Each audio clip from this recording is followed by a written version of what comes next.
Bonjour, je suis avec Benjamin Moron-Poèche. Bonjour Constance. Kessel Pragu. Bonjour. Bonjour Antoine Touzin. Bonjour. Bonjour Denis Mazot. Bonjour. Bonjour Camille Moyenne. Avec Sabine Cornelou. Est-ce que vous avez une couleur préférée? Couleur, on va dire le rouge. Disons jaune, c'est la couleur du soleil. Voilà. Bleu. Bleu. Pourquoi? Je ne sais pas, c'est juste ma couleur préférée. Plutôt le noir, je crois. Le rouge. Le rouge, le premier vélo que j'ai eu, le premier vélo, j'étais tout petit, j'avais choisi la couleur rouge et personne n'avait le droit d'y toucher, c'était mon moyen. Et j'ai toujours aimé le rouge, c'est pour ça que je ne suis pas d'ailleurs. Et une activité sportive? Peut-être le tennis de table, Oui. un sport où on est seul, comme dans la thèse et l'activité de la recherche en droit majoritairement. J'ai fait de l'escrime et beaucoup de foot. Il y a des sports intellectuels exclusifs. J'ai pas mal fait de tennis pendant un temps, un petit peu de foot à une époque, et aujourd'hui, pas particulièrement d'activité active, on va dire. J'ai vraiment totale absence d'intérêt pour l'école, je suis désolée. Vraiment, ça me passe complètement.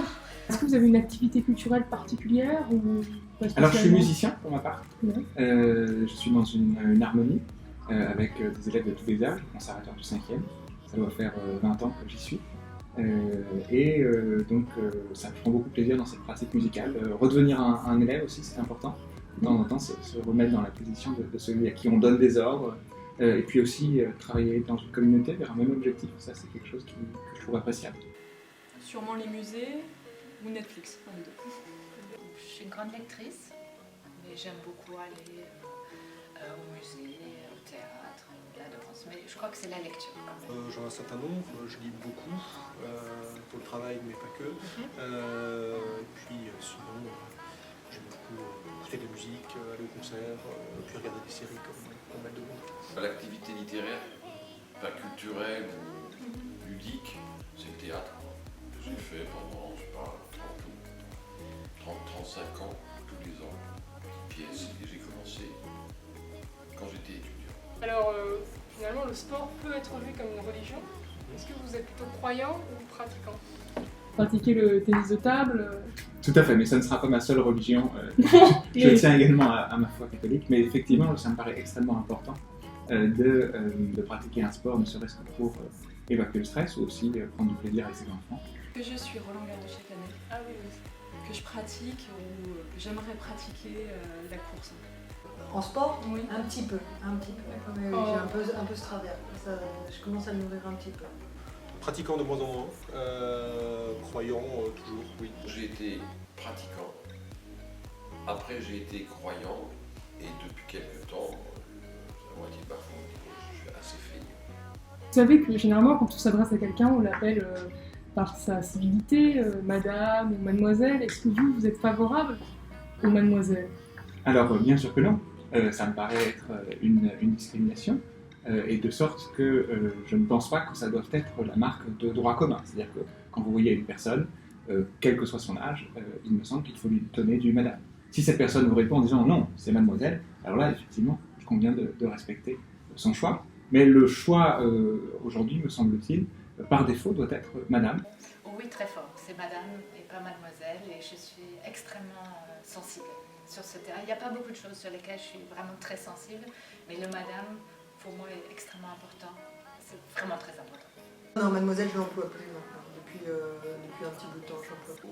Mademoiselle, on a tendance un peu à le faire, mais moi je suis un vieux monsieur, donc quand on était jeune, on appelait une personne du sexe féminin mademoiselle. Et puis après, je crois qu'il a fallu dire assez vite madame ou l'inverse, je sais pas tout ça va. Moi, je préfère appeler mademoiselle si la jeune fille n'est pas mariée. Je sais pas, je trouve que ça ferait très bizarre pour quelqu'un de 15 ans, de 16 ans, de l'appeler madame, de 17 ans. Oh, non.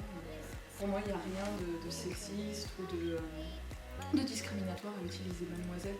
Surtout en France, c'est Chanel, c'est...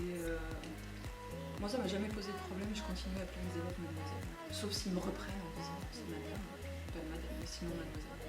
Et on pourrait aussi imaginer que le titre mademoiselle ne soit pas lié finalement au célibat et qu'une femme mariée puisse toujours vouloir être rappelée mademoiselle. Oui, tout à fait. Ça me paraîtrait envisageable. À ce moment-là, on serait vraiment dans une idée esthétique. Qu'est-ce qui vous plaît le plus entre madame, mademoiselle, monsieur, mon damoiselle, tout à fait. Et on peut imaginer que dans une relation amoureuse, les membres du couple aiment à s'appeler mademoiselle, mon damoiseau. Il y aurait sans doute là quelque chose de charmant. On a supprimé mademoiselle. Oui, En réalité, normalement, on ne devrait pas. En Allemagne, ça a été fait il y a 30 ans, ou même avant. Oui. Et ça me paraissait acquis et j'ai toujours beaucoup de mal à l'entendre. J'avoue, là, avec le. C'est pas seulement que je m'y suis faite, c'est aussi que je préfère largement le madame, un peu l'uniformisation. Parce que dans la comédie française, toutes les sociétaires s'appellent mademoiselle. Ah On ouais. pourrait très bien lier finalement à d'autres raisons. Je vois pas si ça les amuse, moi c'est par esprit aussi de. C'est plus clair comme ça aussi, je pense. Ça me gêne pas qu'il y ait des catégories comme ça, qui soient liées au statut matrimonial. Nous étions en 1789, vous auriez plutôt été noble ou sans culotte? Alors de fait, je pense que je n'aurais pas été noble, vu la situation familiale, etc. Mais par esprit de contradiction, j'aurais tendance à dire sans culotte, mais juste par esprit de contradiction. Ah, comme ça, avec un regard rétrospectif, je me dis que j'aurais été révolutionnaire. Mais je sais rien. Si j'avais été noble, peut-être que je n'aurais pas été. Je pense que j'aurais été du côté du clergé. J'aurais été un religieux.